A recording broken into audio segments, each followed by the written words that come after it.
Hello and welcome to the Cryptocurrency News channel. This is the TAFA and chart update for January 25th. Getting close to the end of the month. The expiries, the futures expiries are happening on Friday. That is the 28th, the last Friday of the month. However, that really shouldn't affect it all that much. If something were to happen, it would have probably already started to happen. However, there are events tomorrow. The mighty Jerome Powell has the almighty interest rates. And though that report tomorrow is definitely going to affect markets, I'm not exactly sure what people are actually expecting, though. I have heard banks say that he's going to raise interest rates up to 4 times this year, probably 25 basis points each, which would make 1% by the end of 2022, which honestly wouldn't be too bad. But we're so used to 0% interest rates, it might actually hurt the market. But, however, that already might actually be priced in because he's already alluded to it multiple times. And we've already had this recent market drop, probably partially because of that. Obviously, there is still the situation with Ukraine and Russia. We are readying 8,500 soldiers to be sent over there on a moment's notice if Russia so does attack. Now, I still give that a less than 50% chance of happening, but it could very, very well happen. Don't really know what Putin is planning to do.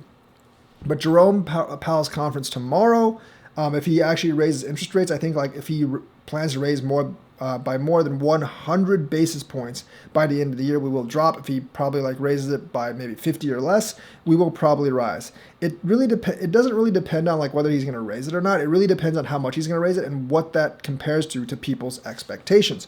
I think there are some people that are hoping that he's going to say we're going to delay raising interest rates, but I hope he actually doesn't. Yes, if he delays it, we might get some short-term success, but I don't really care too much about short-term success right now. I want long-term prosperity, and because of that, I would actually have the Fed stick to their guns. We've actually need to raise interest rates for a long while now. They should have risen more the last years under Obama and the earlier years under Trump before COVID-19, especially 2016, 2017, 2018. They should have risen a lot more than they had. But unfortunately, both those guys wanted to get the plus 1% economic rating and kind of sold the future because of that.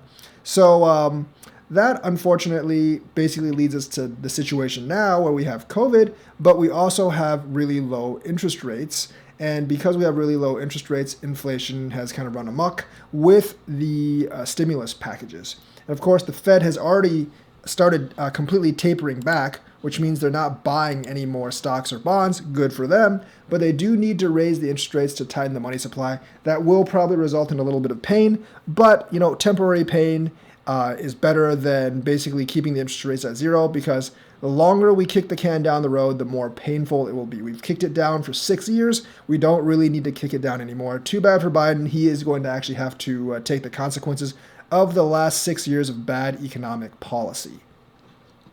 So that's where we actually are right now. Like I said, the earnings for Tesla and Apple do come out tomorrow, so that could actually affect it too. Microsoft's earnings did come out today. Yes, the projections, they're still making profit, obviously.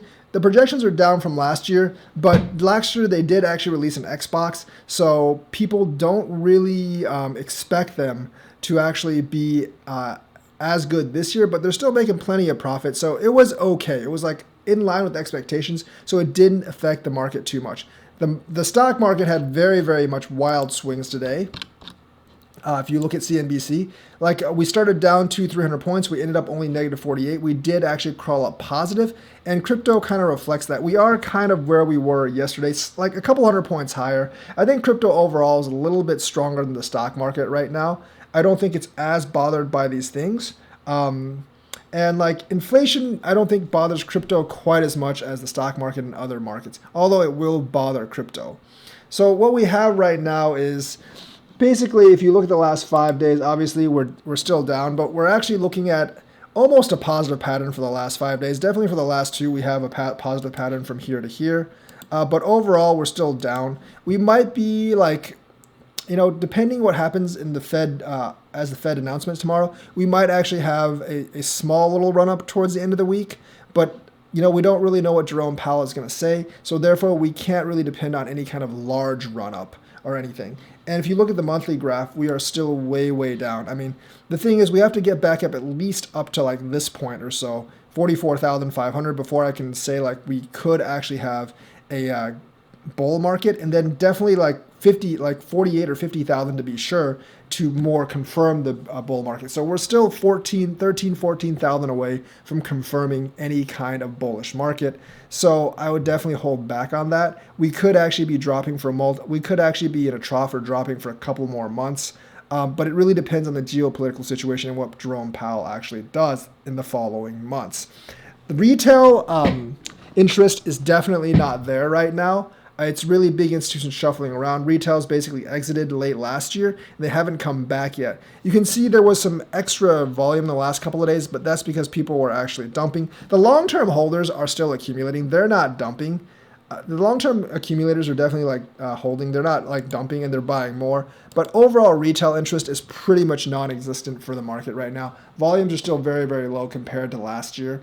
And we need that retail interest to actually kick back up. What could make that happen? Well, YouTube is saying they might be integrating NFTs into their platform. That might get people interested. Microsoft with gaming. Maybe if Apple buys like an NFT gaming company or something, there's some real potential there with news. But for right now, I don't think anything is directly on the horizon at this point.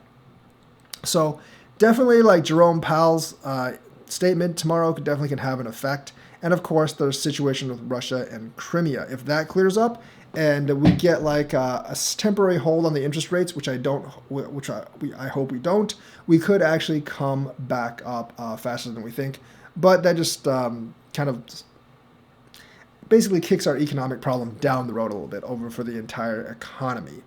Of course, the IMF is trying to bully El Salvador into dropping Bitcoin as legal tender, but maybe El Salvador will just tell the IMF to stick it. So hopefully that does actually happen. And a lot of the bigger banks are coming around saying crypto is a thing and it is in the future. So there'll be more investment in the future and people will come back. But getting them to come back anytime within the next 2-3 months might actually be kind of hard. Unless the Fed doesn't do any interest rate hikes and all the investment market comes back in a hurry. So that's kind of where we are right now. If you look at the technical analysis for the daily, actually, like the oscillators are leaning more towards buy. The stochastic and the RSI are both neutral, but very, very close to being oversold. The commodity channel index is definitely oversold. The average directional index is pretty strong though for the daily at 43.3. So I am. It could actually eventually mean that that we're actually in a downtrend even on the daily. Momentum is basically higher than it was yesterday, but still not enough for me to proclaim a buy like they do. MACD level is still sell. So overall, I would say like it's neutral, but slightly leaning towards buy on the daily. Moving averages, however, completely counter that. It's very, very strong sell. The 50 EMA is still way below the 200 EMA, and we're still below the 10 EMA. So pretty much all these, like the short-term signals and the long-term signals on the moving average say sell. And that's why I think we need to at least be about 44,000 before I can proclaim like there's some hope that we get a bull market, and definitely 50,000 before I can proclaim any kind of bull market. And that might take at least several weeks to get to. So right now I'm looking for like a 44,000 confirmation if we could actually get that high. But that is kind of hard for me to see right now.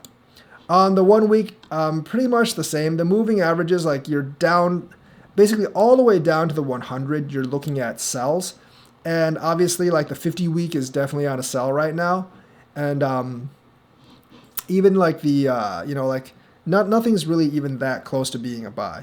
On the oscillators, though, they are definitely leaning towards buy because the average directional index for the weekly is very, very weak at 21. Commodity channel index is oversold. The stochastic is also oversold. It's less than 20.